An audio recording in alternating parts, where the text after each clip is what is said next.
साथियों, कैसे हो आप सब लोग। तो स्वागत है आपका मेरी इस नई वीडियो के अंदर। इस वीडियो के अंदर हम लोग क्या करेंगे, जूल्स लॉ ऑफ हीटिंग के बारे में पढ़ेंगे। तो बहुत ध्यान से पढ़िएगा, काफ़ी ज़्यादा इंपॉर्टेंट बन जाता है, पेपर में भी बहुत बार पूछा जाता है। तो जूल्स लॉ ऑफ हीटिंग क्या है। जूल्स लॉ ऑफ हीटिंग हमारे किससे मिलकर बना है, जूल्स प्लस हीटिंग। जूल्स का एक साइंटिस्ट का नेम है और हीटिंग हम लोग जानते हैं क्या होना। हीट कब प्रोड्यूस होती है, हीट तभी प्रोड्यूस होती है जब दो इलेक्ट्रॉन आपस में क्या करते हैं, टकराते हैं। जब दो इलेक्ट्रॉन आपस में क्या करेंगे, टकराएंगे, जब क्या होगा, कलीजन होगा। एक इलेक्ट्रॉन ये है और एक इलेक्ट्रॉन लिया है। जब आपस में कॉलिजन होगा तो क्या करेंगे, एनर्जी एमिट करेंगे।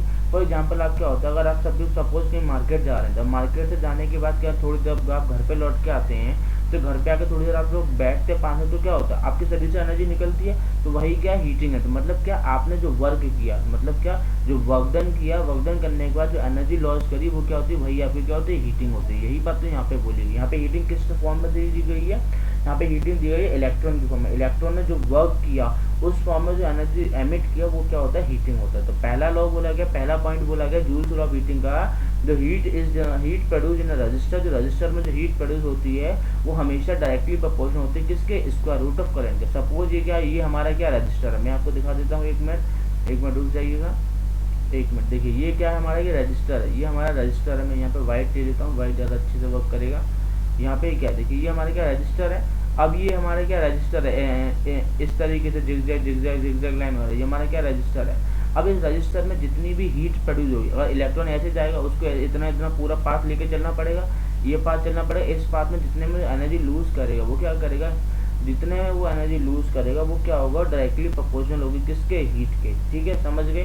तो क्या बोला जा रहा है, ये जो इलेक्ट्रॉन यहाँ से मूव करेगा, जो करंट यहाँ से मूव करेगा, उसका स्क्वायर वो डायरेक्टली प्रोपोर्शनल हो जाएगा उस रजिस्टर के हीट के। समझ गए आप लोग। तो पहला पॉइंट यही बोला गया है। पहला पॉइंट बोला गया है, जो हीट है वो किसी भी रजिस्टर में जितनी भी प्रोड्यूस होगी, वो हमेशा करंट के स्क्वायर के डायरेक्टली प्रोपोर्शनल होगी। क्लियर, कोई कंफ्यूजन नहीं होगा। आई थिंक अगर आपको कोई कंफ्यूजन है तो मेरे को नीचे पूछ लीजिएगा।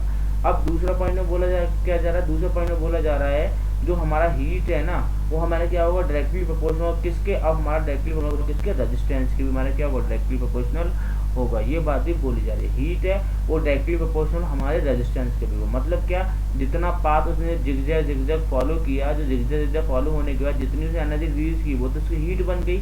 अब इतनी उसको हिंड्रेंस मिली, सपोज उसको जाना ऐसे था, कहीं कहीं क्या होगा, पूरी तरीके से जा पाए। मतलब क्या, सपोज आप क्या करते हैं, किसी भी सर्किट में अगर आप 100% करंट भेजते हैं, तो उसके अंदर से सिर्फ उसमें कितना जाता है, 70 to 80% करंट उसके अंदर जाता है। 30 से 20 to 25% क्या होता है, करंट क्या होता है, हीट की फॉर्म में लॉस हो जाता है। वही आपको क्या होता है, हीटिंग इफेक्ट बन जाता है। मतलब जो आपका करंट लॉक होता है, ब्लॉक हो जाता है, वो आपका क्या होता है, रेजिस्टेंस शो करता है। रेजिस्टेंस क्या होता है, टू प्रोवाइड द हिंड्रेंस, किसी भी चीज़ को हिंड्रेंस प्रोवाइड करा देना, वो हमारा क्या होता है, रेजिस्टेंस होता है।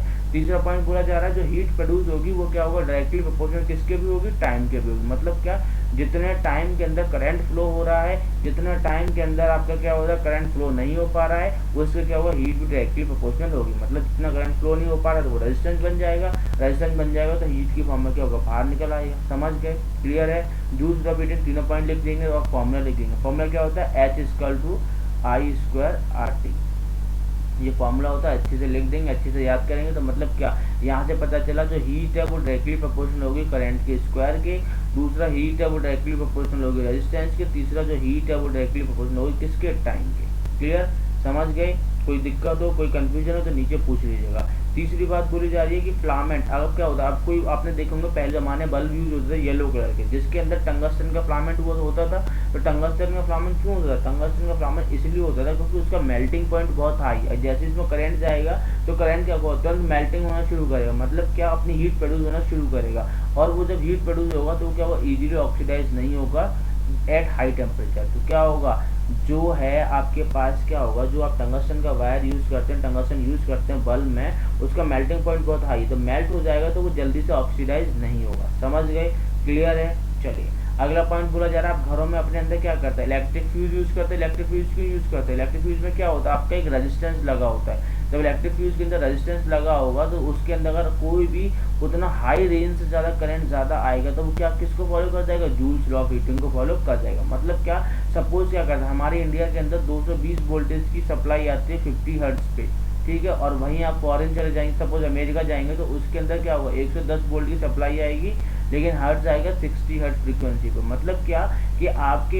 यहाँ पे इंडिया के अंदर वोल्टेज ज़्यादा, वहाँ पे जस्ट वोल्टेज आधा, लेकिन फ्रीक्वेंसी क्या हो रही है, 10 हर्ट्ज फ्रीक्वेंसी ज़्यादा हो रही है। ये पूरा डिटेल में कॉन्सेप्ट बताऊंगा कि अगर फ्रीक्वेंसी बढ़ा देते हैं तो वोल्टेज पे क्या इफेक्ट पड़ता है। ये सब बहुत डिटेल का कॉन्सेप्ट है, मैं आपको बताऊंगा। लेकिन मैं आपको इतना समझाना चाह रहा हूँ कि इलेक्ट्रिक फ्यूज क्या होता है। इलेक्ट्रिक फ्यूज हमारा एक उसके अंदर वायरिंग होती है, एक जिगजैग लाइन जैसी वायरिंग होती है। वो क्या करता है, रेजिस्टेंस बनाता है। रेजिस्टेंस बनाएगा, अगर कोई अनवांटेड करंट आता है तो उसको पाथ स्ट्रेट जाने की बजाय जिगजैग में जाएगा तो ज़्यादा टाइम लॉस करेगा। जब ज़्यादा टाइम लॉस करेगा तो हीटिंग इफेक्ट प्रोड्यूस हो जाएगा।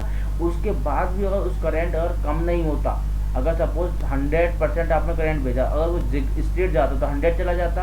आपने जिगजैग बना दिया, उसको टाइम ज़्यादा लग गया। मतलब क्या, टाइम ज़्यादा लग गया तो उसकी स्पीड कम हो जाएगी। स्पीड कम हो जाएगी ना, स्पीड कम हो जाएगी उसकी, तो क्या होगा, अगर स्पीड कम होने का करंट रिड्यूस हो गया तो ठीक है। अगर करंट फिर भी रिड्यूस नहीं होगा तो क्या होता है, आपने देखा होगा कि इलेक्ट्रिक फ्यूज जल जाता है। वही फंडा है यहाँ पे। मतलब क्या, हम इलेक्ट्रिक फ्यूज अपने घरों में इसीलिए यूज़ करते हैं ताकि अनवांटेड करंट अगर आ भी जाए तो हमारे सर्किट को कोई भी डैमेज ना हो। सिर्फ वो रेजिस्टेंस, वो इलेक्ट्रिक फ्यूज ही अपने ऊपर सारा फोर्सेस ले लेगा। समझ गए। अगर थोड़ा बहुत भी कुछ कंफ्यूजन हो टॉपिक से रिलेटेड तो आप मुझे नीचे कमेंट करिए, मैं आपको कमेंट 100% आपका जेन्युइनली आपका क्लियर करूँगा। क्लियर। अगर आपको मेरी वीडियो बहुत अच्छी लगी हो या कुछ समझ में भी आया हो, कुछ कंटेंट अच्छा लगा हो, तो आप जल्दी से मेरी वीडियो को लाइक कर दीजिए, शेयर कर दीजिए, चैनल को सब्सक्राइब कर लीजिए अगर आप नहीं हैं तो। प्लीज़ ऐसे ही अपना मेरे इस वीडियो के इस चैनल पे प्यार बनाते रहिए ताकि मैं आपको मोटिवेट रहूँ और मैं भी आपको अच्छे से वीडियो और बना के फ्यूचर भी वीडियो दूँगा। क्लियर। चलिए मिलते हैं आपसे अगली वीडियो के अंदर, तब तक के लिए स्टे ब्लेस्ड, बाय बाय। ठीक है, मिलते हैं अगली वीडियो के बहुत अच्छे से टॉपिक के साथ। तब तक पढ़ते रहिए दोस्तों, बाय बाय।